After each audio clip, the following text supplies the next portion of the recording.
So Syed Saddiq is of course one of the best debaters in the world right now, and one of the more vocal critics of Malaysian issues. So when I first met Saddiq 2-3 years ago, you were like a rising star in the debating community, and now you're one of the best in the world.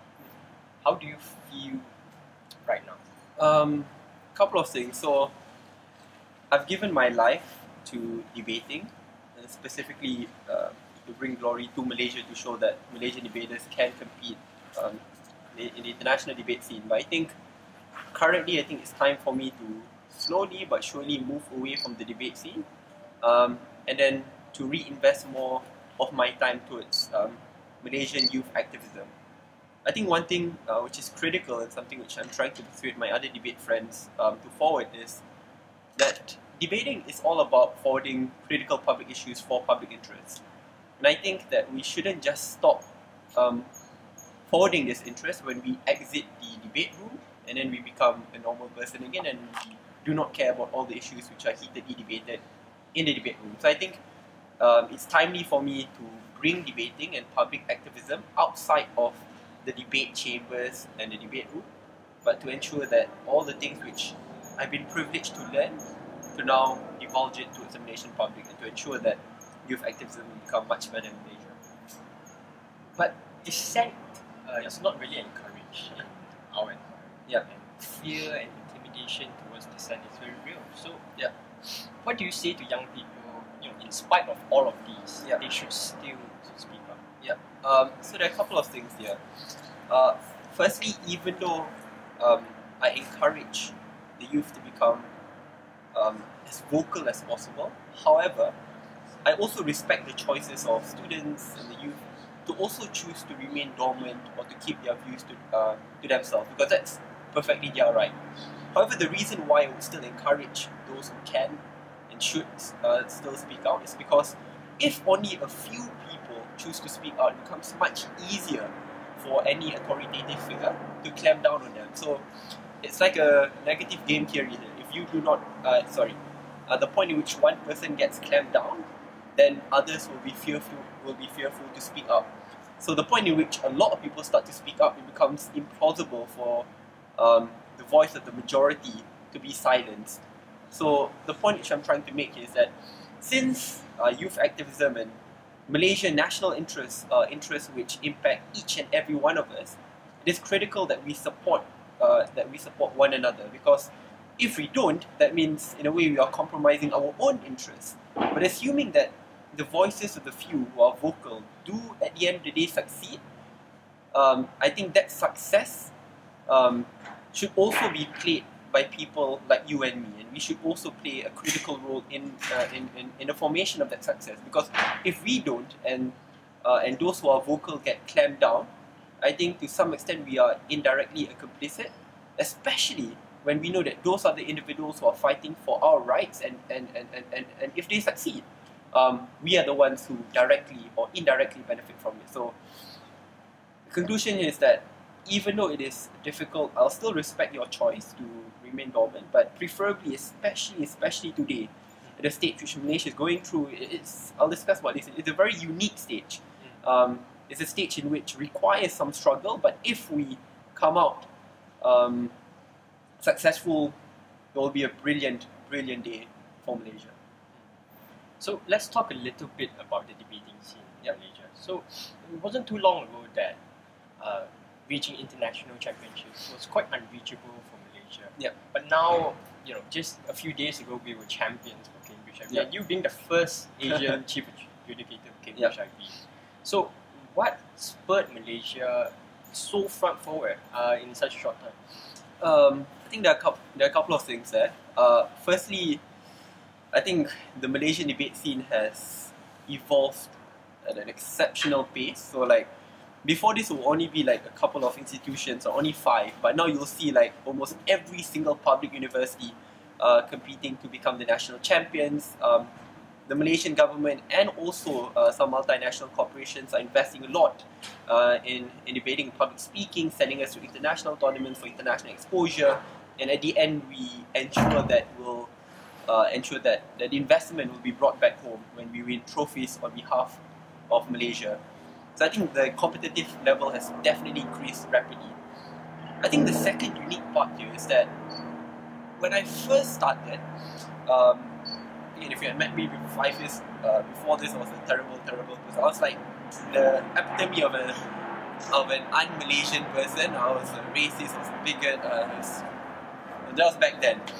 But in a way, the point in which I do not embrace free speech, from the very beginning, it hinders my ability to think critically. It hinders my ability to become a good debater, because a debater also requires to read a lot.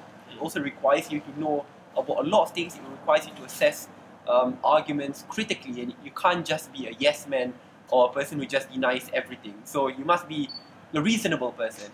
And I think that the Malaysian debate scene is a safe space for critical thinkers. It is a safe space for people to critically discuss every single issue which exists, no matter how controversial it is. And the point in which the Malaysian debate scene evolves, and that safe space harbors more and more critical thinkers, I think it creates a very unique debate scene which assists people like me when I first started. So in the UK, in the US, definitely from like very young age, these individuals who start out early and they already discuss about national issues, sensitive issues, and therefore they always have a comparative advantage over people like me when I first started out. But I think now we're starting to create that parity, the point in which our debate scene becomes more and more open, welcoming, inclusive, and we are allowed to discuss about the most critical and sensitive of issues. I think that's what made me who I am today, and that's also why I believe the Malaysian debate scene is excelling at an exceptional rate today. What do you think was the secret to being exceptionally good? For me, I think some people see this as a problem. I see this as an asset. I'm an OCD person, obsessive compulsive. So like when I have my mind on something, I'll spend as much time as possible. Effort, passion is what drives me to where I'm at today. Once again, usually people say like, oh, you must be like an excellent English speaker, you must be a nerd when you first started out. Like, but that wasn't me. Again, like 5 years ago, I thought Africa was a country. I thought Egypt was a continent. I could barely speak in English, as I did not get A's for my English papers, and that was Malaysian English papers. It's terrible, but then I realized that in order for me to become a much better person, I must become a global citizen, and a global citizen which also is fluent in English. And then that's where I saw debating as one of the easiest platforms for me to improve on my English and also my critical thinking skills and my knowledge base. So that's when I joined the circuit, and I think the passion is what drove me to where I'm at today. So I trade every single day. I read up on like so many articles every day, both government, opposition, international news. I think it is that OCD or that drive which got me here today. And usually the quote which I love to use over and over again is di mana ada kemahuan, di situ pastinya ada jalan. I believe that because again, 5 years ago I would never imagine myself being here today. But passion is what led me to where I'm at now. But that's exactly coincidental to a lot of people who want to start off in debating, but they think that isn't them. They just couldn't. Either they don't speak well naturally, or they don't like the intense environment. So what do you say to these people about debating? Firstly, I think specifically the Malaysian debate scene now is the most inclusive debate scene since time immemorial. Like, as time passes by, like, we welcome no matter who you are, where you're from, no matter what background you have, we'll welcome you and we'll treat you like family. And again, when I got in, the reason why I stayed in is because it's not only because debating is fun, because again, I'm pretty sure you know debating is very tiring, exhausting. It is like a lifestyle. You need to read every day and then you debate for 3 consecutive days every weekend. Very tiring, but the point in which you surround yourself with the Malaysian debate scene, individuals who you treat as your family members. So like even after debating, yes, in the debate room you'll argue over and over again, but once you exit, you'll like pat each other at the back, you'll go for coffee, tea, and then you'll eat together, you'll go watch movies together. So I think it's that brotherhood and sisterhood spirit within a familial unit which keeps us together. So I think do join and we will welcome you. And obviously there are a lot of avenues. You can contact me directly. We also have the Malaysian Institute for Debate and Public Speaking. We have so many debate tournaments, like every single weekend. So at least try to come to one of those and approach any one of us. I can assure you that we'll welcome you with an open hand. So I think that's one. The second part here is that I think debating in Malaysia now, again, as I mentioned before, has evolved a lot. So I think, yes, when you first start out, you might think that there are so many barriers which you need to go through. However, if you join debate tournaments, you'll realize that not everyone are they start off exceptionally good. Like, there'll be a plethora of people from different levels starting off as well. But the point is, you must start out somewhere. And I personally believe that even though you might start out at a disadvantage, however, that passion is sufficient to drive you to become the best in the world. But that passion is what is needed. Because at the end, once you join the debate scene, the Malaysian debate fraternity will bring you to the glorious days which we are currently going through. Let's be just one choice, that you have to run for office. Not necessarily. See where you're pushing me to. In the future, if I am to run for office, I will be more than glad to accept that mandate. But I do not think that being vocal and being to push for public representation, I do not think that the only way is to be a politician. And this is where I hope my brothers and sisters in Malaysia would also take on the path of being more vocal to represent the cause of each and every one of us. Because if we only leave the task of representing the public in the hands of politicians, that means politicians would be exceptionally powerful, that any mismanagements and abuse can happen at any point in time. And we should never forget that even though politicians are our elected representatives, that we are the ones who put them into power. So even though I do not run for office in the future, it doesn't mean that I cannot fight for the public interest. I can set up an NGO, I can join an NGO, I can maybe even become a businessman, but then ensure that the money which I garner will reach back towards the most desperate members of the Malaysian public. So there are a lot of ways in which you can represent our fellow Malaysians. Definitely, running for office is one of the is one of the best ways.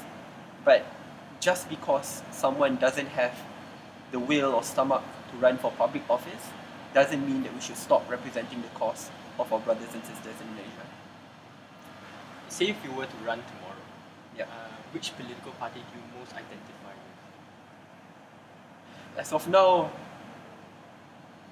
very sad to say, but there's none. And this is not an easy way out, trust me. And I've mentioned this before, that if I'm asked to vote, and if I can be more clearer here, is that if I'm asked to vote, I'll vote based on who is situated in my constituency. So if they place Rafizi Ramli in my constituency, I'll definitely vote for him, no matter what people say of him, because I think he's representing my interests, and he can represent my interests well.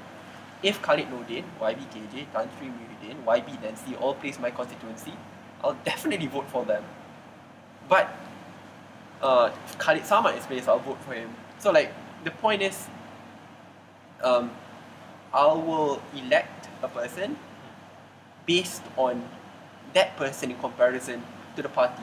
I know this is all because people always say at the end the party will dictate the actions of the individuals. That's true. It's partially caused by the place where we're at, the Westminster system. Boo-hoo. But I think there is room for change. Obviously, it's very difficult for that change to happen. And we see change not only within the government. We see recently calls for some government members to vote against the budget, but they didn't. Obviously, that's a longer discussion for different reasons. But we also see in Penang where some PKR members are revolting against the DAP-held government. We see individuals in DAP proposing to vote against the extension of the chief minister's tenure in office. So we see that there are sparks which are being started, and these are not sparks which will burn Malaysia down. Instead, it will make Malaysia become a genuinely representative country in which individual interest is prioritized over party interest. So I think even though the room is very small now, but it needs to start now, because if it doesn't, next 20 years it becomes much harder. I'm definitely keeping my options open, but that's why, as of now, I prefer to work with members who I genuinely adore and love to make Malaysia a better place. So maybe politics aside first, more on policy outcomes. So I do plan to join YB Khalid Nordin's team. Or because currently I'm working for the think tank owned by the state, by the state of Johor, Baik Alamana. It's an amazing think tank run by an amazing professor, and I would like to focus on that, just to show that before I join public office, if I am to join, I need to become a technocrat first. I need to know how I can best formulate public policies, and I think working for this think tank or for a minister will help me get to where I will get to.